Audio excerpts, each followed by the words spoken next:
한번 따라해 봅니다. 건강한 가정, 건강한 부부. 과거에는 우리 청산, 연천도 마찬가지지만요. 농경 중심의 사회에서는 해가 떨어지면은 뭐 하죠? 그냥 빨리 밥 먹고 불 끄고 자야 되잖아요. 농경서에. 그리고 해가 뜨면은 해 뜬과 동시에 일어나서 일을 하고. 그래서 사람의 모든 생활 패턴이요. 이렇게 순리를 따라서 자연적으로 이루어지게 됩니다. 그런데 현대 문명이 발달하면서요. 밤에도 환하고 밝은 세상이 됐습니다. 그래서 연천은 그래도 밤 되면 껌껌한데요. 서울의 이 강남이라든지 홍대 앞이라든지 저도 뭐 요즘 안 가봐서 모르겠는데 엄청 밝다고 합니다. 그래서 과거에는요, 뭐 노래도 있었죠. 토요일은 밤이 좋아. 근데 요즘에는요, 토요일이 아니라 이제는 금요일, 또 더 빠른 데는 목요일 저녁서부터 주말이라고 합니다. 그래서 많은 사람들에게 정말 그 놀거리, 또 마음을 빼앗길 거리가 너무너무 많이 있는 세상이 됩니다. 여러분, 그렇게 아주 놀거리도 많고 우리의 마음을 쏙 빼놓을 만큼 즐거운 거리 너무너무 많은 것입니다. 이번 설날 때도 보면은 대부분 어디 가죠? 이제는 차 막히는 고향으로 안 가고요. 이 공항으로 갑니다. 공항. 인천공항에 가서 아예 그냥 연가를 더해서 휴가를 해서 멀리 여행을 가는 그런 시대가 되었는데요. 그만큼 사람들에게 이제는 마음을 빼앗기는 세상의 즐거움들, 세상의 쾌락들이 너무나 많이 있는 세상이 되었습니다. 자, 그러다 보니까 어떤 일이 생깁니까? 이 부부 사이에도 이제는 점점 서로를 원하고 서로를 갈망하는 마음이 없어지게 됩니다. 그래서 요즘 유럽에서는 이런 말에서 뭐하지만 섹스리스 부부, 그러니까 결혼을 했는데요, 부부가 성적인 관계, 부부관계가 없는 부부가 굉장히 많다라고 합니다. 심지어는 우리 한국에서 뭐라고 그러죠? 부부끼리 손만 잡아도 가족끼리 이러는 거 아니야. 무슨 얘기죠? 가장 위험한 얘기죠, 여러분. 하나님이 유일하게 허락하신 이 성적인 관계가 부부에서만 허용한 거죠. 그런데 지금 세상에서는 이 부부간의 관계는요, 완전히 고리따분한 관계로 되어버렸고요. 세상에 너무나 즐길 거리가 많이 있으니까 그 관심을 세상으로 돌리게 됩니다. 그러니까 부부지간에도 어떻습니까? 서로 마음을 얻으려고요, 이 얼굴을 많이 고칩니다. 몸짱을 만들고요, 얼짱을 만들고 성형수술을 하고요, 그냥 쫙쫙 핍니다. 요즘엔 쫙쫙 펴가지고요, 완전히 주름이 팔자주름서부터 막 위에 뭐 이마주름까지 쫙쫙 피는데요. 그렇게 쫙쫙 피면 뭐합니까? 여러분, 그게 사람의 마음이라는 것이요, 그 얼굴을 고친다고 되는 것이 아니라 마음을 고쳐야 되는 것이지 그게 쉽지 않다는 것입니다. 바로 이러한 것이 어떤 문제로 되고 있냐면요,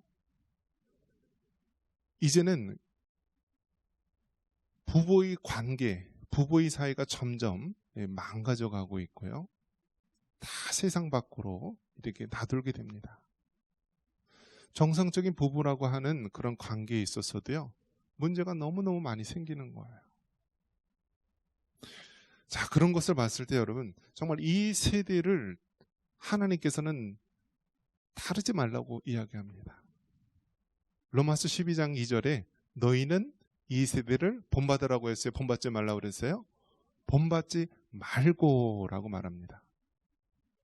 너희는 이 세대를 본받지 말고 오직 마음을 새롭게 함으로 변화를 받아 하나님이 선하시고 기뻐하시고 온전한 뜻이 무엇인지 분별하도록 하라고 분명히 얘기하셨는데요. 이것이 오늘날 그리스도인들에게 주는 하나님의 말씀입니다. 이 세대를 본받지 말라.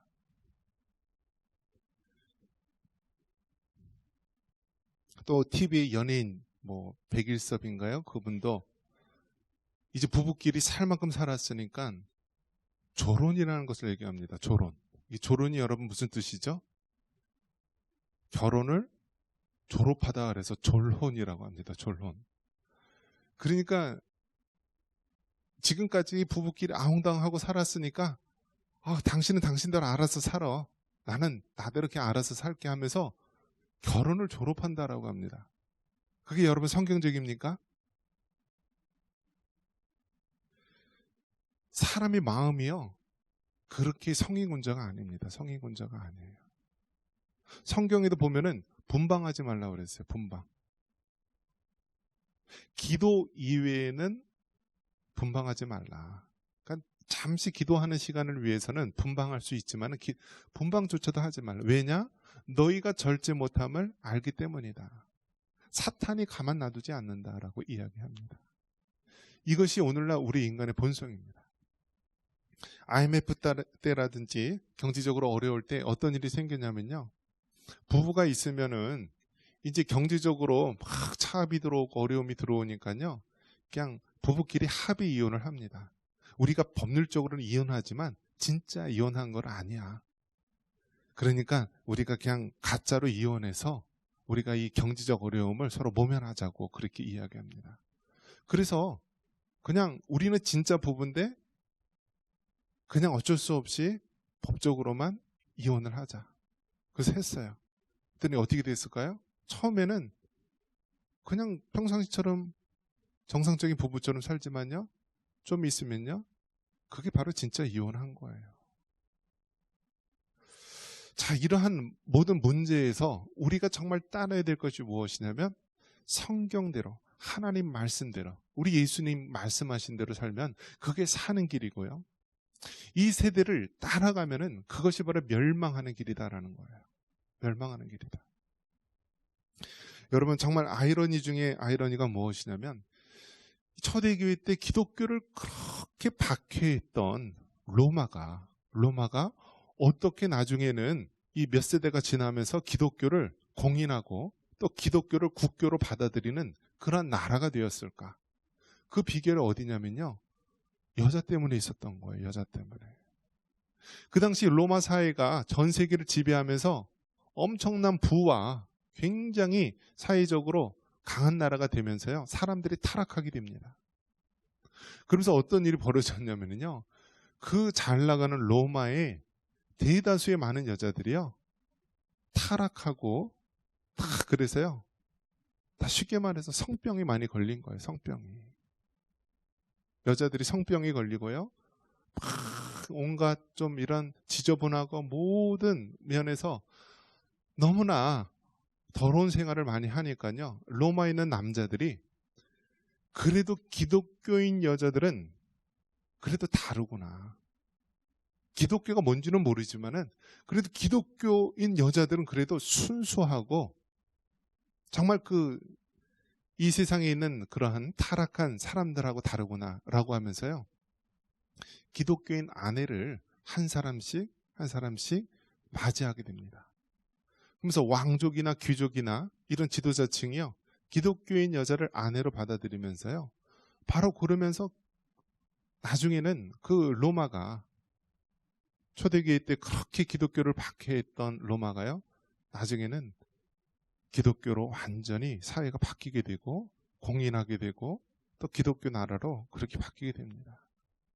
그 작은 그 불씨 하나가 어떻게 되냐면 기독교인 여성들 그들의 그 순결함과 또 세상에 물들지 않는 그들의 모습을 통하여서 그렇게 사회에 영향을 끼치게 되는 것입니다.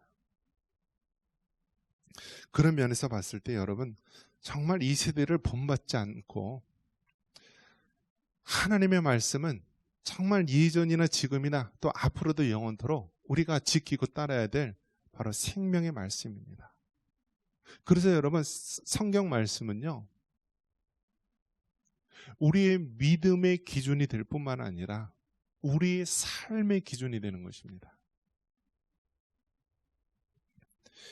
자, 먼저 그러면 건강한 가정이 되기 위해서는요, 그 가정의 주인공이 누구냐면 부부입니다. 부부. 한번 따라해 볼까요? 가정의 주인공은 부부이다. 그래서 여러분, 건강한 가정을 이루기 위해서는요, 부부예요. 부부. 부모와 자식 간의 관계는 그 이후에, 부부 이후에 생겨나는 문제이고요. 건강한 가정이 되기 위해서는 건강한 부부가 되어야 되는 것입니다. 자, 그러면 요즘에 남녀평등이라는 시대가 되었는데요. 그래서 이제는 어떤 일이 벌어졌냐면 남자가 여자라고 이야기를 합니다. 그러면서 그 캐나다에서 배구 경기가 있는데요. 그 배구 경기에 이 트랜스젠더, 즉 남자가 자기는 여자라고 해서 여자 선수 그 틈에서 시합을 하는 것입니다. 그런데 결국 그 배구 대회에서 이긴 팀이 어떻게 되었느냐? 남자가 여자로 트랜스젠더 한 많이 있는 팀이 이겼다라고 합니다. 무슨 뜻이죠, 여러분? 하나님께서 남자는 남자로서, 여자는 여자로서 분명히 두 가지의 구별된 성을 주시고요. 각각 그 독특한 특성이 있는 것입니다. 그런데 세상에서는요, 남녀 차별이라는 것이 마치 모든 것을 동등하게 하는 것이 남녀 평등처럼 여깁니다. 근데 그것은 옳지 않다라는 것이죠. 그래서 남자와 여자의 관계에 있어서 한번 따라해 보겠습니다. 차별을 하지 말되 차이는 있다. 이것이 우리가 성경적인 원칙입니다. 남자와 여자를 차별해서는 안 된다라는 것입니다. 차별해서는 안 된다. 그런데 남자와 여자의 고유의 차이가 있다라는 것을 인정해야 되는 거예요. 여자가 아무리 남자가 되고 싶다고 해서, 또 남자가 아무리 여자가 되고 싶다고 해서 그렇게 해서 되는 것이 아니라 하나님께서 고유에 주어진 이 특징이 있다라는 것입니다.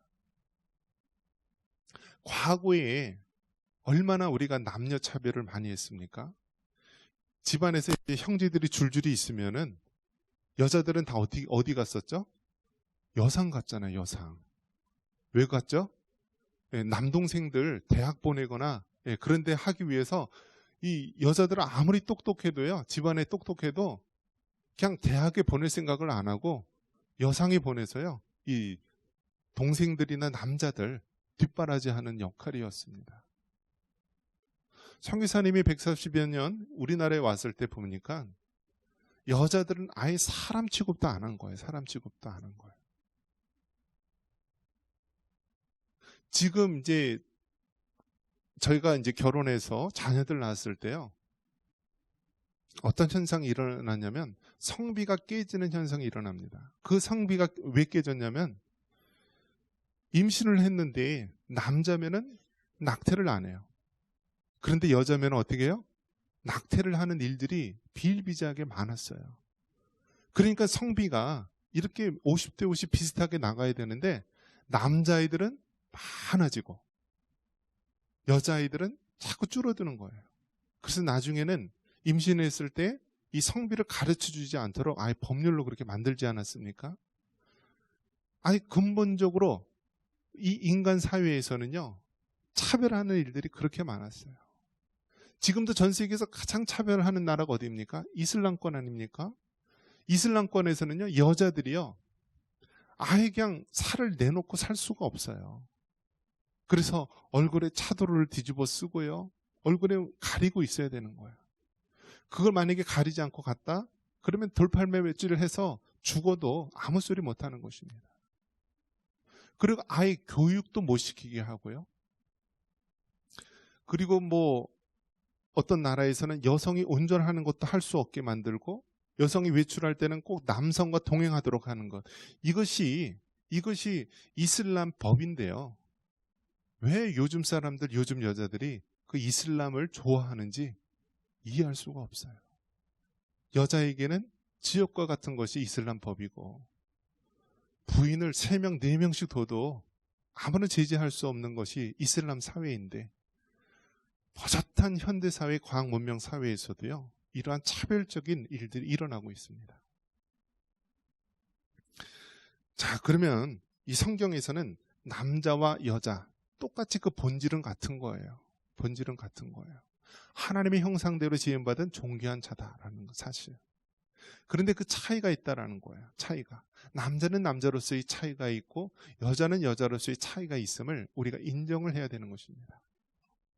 그러면서 건강한 가정이 되기 위해서 건강한 부부가 되어야 되는데, 이 부부 사이에서 이 아내들에게 당부하고 있는 말씀이 있습니다. 우리 22절 같이 한번 읽겠습니다. 아내들이여 자기 남편에게 복종하기를 주께 하듯 하라. 아내들에게는 자기 남편에게 복종하기를 주께 하듯 하라. 그러니까 바로 우리 예수님 앞에 복종하듯이, 교회 성도들이 예수님에게 복종하듯이 남편에게 복종하라 얘기합니다. 그러면서 33절에는 이 남편에게 존경하라라고까지 이야기를 합니다. 그러니까 아내는 남편을 어떻게 하라고요? 복종, 순종하고 또 존경해야 된다는 것입니다. 한번 따라해 보겠습니다. 아내는 남편을 복종하고 존경하라. 우리가 계속해서 신앙인사 나누잖아요. 왜 그렇습니까? 그게 가장 중요한 요소이기 때문에 그런 거예요. 아내는 남편을 순종하고 존경해야 된다. 여러분, 만약에 이 세상에 있는 페미니즘이나 그런 여성 운동가들에게 이야기해 보십시오. 말도 안 되는 시대착오적인 이야기라고 얘기할 것입니다. 어떻게, 왜 남편에게 복종해야 되느냐, 순종해야 되느냐, 왜 똑같은 선상에 있는데 남편을 존경해야 되느냐, 이렇게 항의할 것입니다. 그런데 여러분, 성경 말씀은요, 이해가 돼서 받아들이는 것이 아니라 하나님 말씀이기에 받아들일 수 있기를 바랍니다. 우리가 구원받는 것도요, 구원이 우리가 이해가 돼서 우리가 구원받는 것이 아니라 그냥 하나님 말씀이기에 우리가 믿음으로 받았을 때, 그럴 때 구원의 역사가 나타나는 거예요. 왜 아내들이 남편에게 복종해야 됩니까? 왜 아내들이 남편을 존경해야 됩니까? 하나님 말씀이기에 그렇게 하는 것이고요. 사람을 만드신 하나님, 남자와 여자를 만드신 하나님, 우리의 창조주 하나님께서 바로 가정이 살기 위해서, 건강한 부부가 되기 위해서 아내들이 남편을 순종하고 존경해야 된다라고 말하는 거예요. 이것이 가정을 살리는 길, 건강한 부부관계가 되는 길이라는 거예요. 이해가 돼서 그렇게 말씀대로 따르는 것이 아니라 하나님 말씀이기에 우리가 그 말씀대로 따라가는 것입니다. 남편에게는 뭐라고 얘기합니까? 우리 25절 같이 한번 읽어보겠습니다. 25절입니다. 남편들아, 아내 사랑하기를 그리스도께서 교회를 사랑하시고 그 교회를 위하여 자신을 주신 같이 하라. 아멘. 자, 남편들에게는 또 무엇을 요구합니까? 남편들에게는요, 아내 사랑하기를, 바로 예수님께서 교회를 사랑하시고 그 교회를 위하여 자신을 주신 같이 하라. 즉 생명을 다하여 사랑하라라고 얘기하는 것입니다. 남편들은 아내를 사랑하는데 그냥 말로만 사랑하는 것이 아니라 목숨을 바쳐서, 목숨을 다해서 사랑하라라는 것입니다. 이 가끔 이제 난처하게 하는 질문이 있죠. 아들을 딱 앉혀놓고 이 남편의 이 어머니, 시어머니하고 며느리가 빠졌다. 물에 빠졌는데 누굴 먼저 구해야 되느냐? 누굴 먼저 구해야 되는 거예요, 여러분? 둘 다 해야 돼요. 예, 굉장히 정치적인 발언인데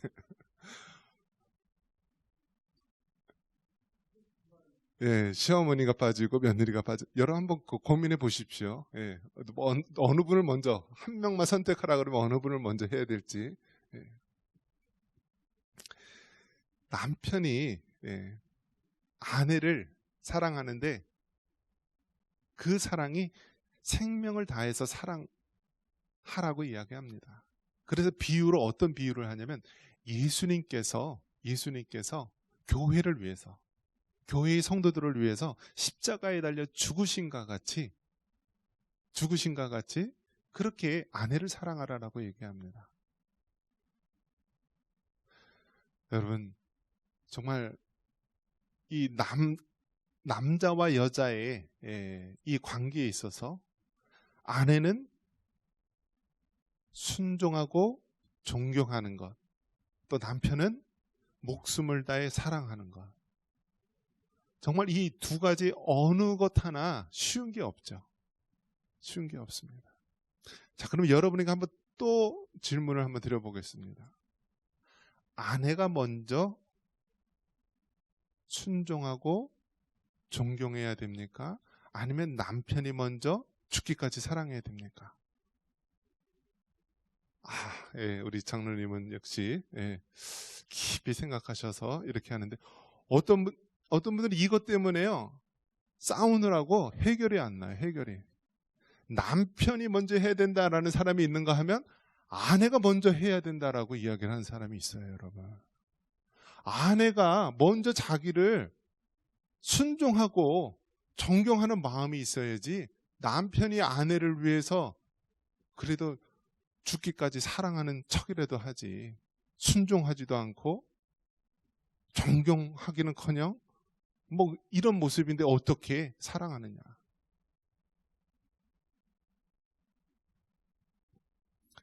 사람들은요 다 자기 중심으로 생각하는 거예요. 다 자기 중심.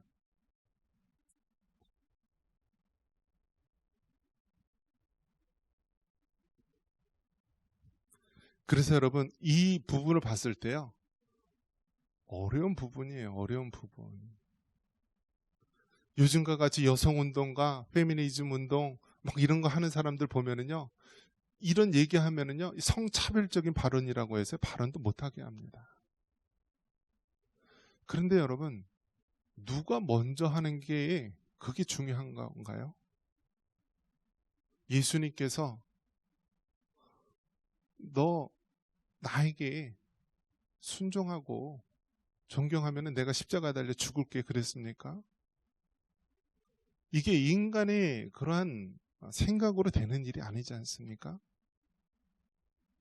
남자와 여자가 부부가요 서로 부모를 떠나 둘이 합하여서 한 몸이 되는 과정이에요. 얼마나 성경적이고 얼마나 그 안에는 신비로운 비밀이 있는지 모릅니다. 그렇기 때문에 여러분 이 가정을 지키기 위해서는 정말 성경이 말씀한 대로 우리가 순종을 하며 따라야 되는데 그 첫 번째가 뭐냐면 오늘 성경 말씀처럼요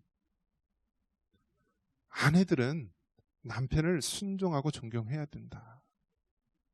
남편은 아내를 정말 목숨을 다해서 사랑해야 된다. 바로 이 부분을요 우리가 계속해서 해 나가는 거예요. 계속해서 나가는 거예요.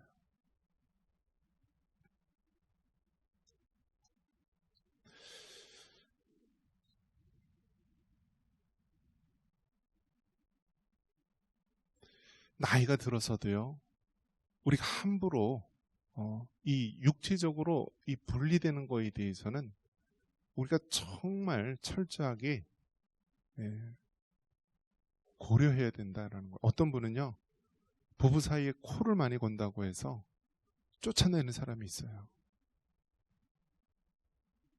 근데 저는 사실 여자는 코 안 고는 줄 알았어요.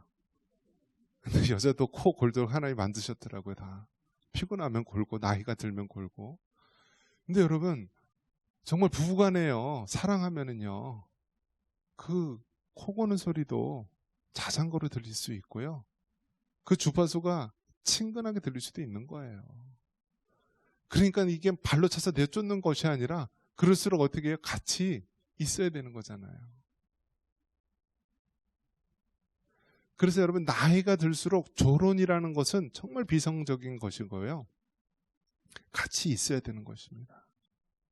그래서 여러분 졸혼 아예 따로따로 살림 차려서 저기 강원도고 서울이고 이렇게 사는 것은 정말 잘못된 것이고요. 또 분방 이 각자 방을 쓰는 것조차도요. 그것도 하지 말라라고 합니다. 그래서 아예 분방하지 말라. 잠깐 기도할 틈을 얻기 위해서는 우리가 할 수 있지만 분방하지 말라. 그러면서 여러분 요즘에 침대도 어떻죠? 트윈 침대가 있고 더블 침대가 있어요. 부부 침대가 있는데 부부가 트윈 침대는 아예 그냥 1인용 1인용 따로따로 되어 있는 침대가 트윈 침대고요. 또 더블 침대는 그냥 큰 거 하나로 해서 둘이 같이 사용하는 것이 바로 더블 침대죠. 그래서 성경적으로 보면은요. 이 트윈 침대가 맞아요? 더블 침대가 맞아요? 더블 침대가 맞죠. 더블 침대가. 이 더블 침대 중에서도 여러분 가장 그 최고의 난이도가 어디 있는지 아세요? 한 이불을 덮는 거. 여러분 한 이불 덮어보셨나요? 부부끼리? 우리 박나건 집사님은 가능할 것 같기도 한데 네. 한 이불을 덮는 거 여러분 굉장히 어려운 것입니다. 굉장히 어려운 거예요. 한 이불을 덮는 거, 이 위에 덮는 거 말하는 것입니다. 저도 결혼할 때 어떤 분이 그렇게 얘기를 하더라고요. 결혼해서 살 때 한 이불을 덮고 자는 게 부부라고. 근데 여러분 정말 신혼 때나 이런 때는 하기 싫어도 한 이불 덮고 자잖아요. 그런데 나이가 들면서 어떻게 해요? 한 이불이 아니라 두 이불을 덮고 자고요. 트윈 침대가 되고 각방이 되고 나중에 조론까지 되고요. 이제 남남처럼 그렇게 되는데 그것은 정말 성경적이지 않다라는 것입니다.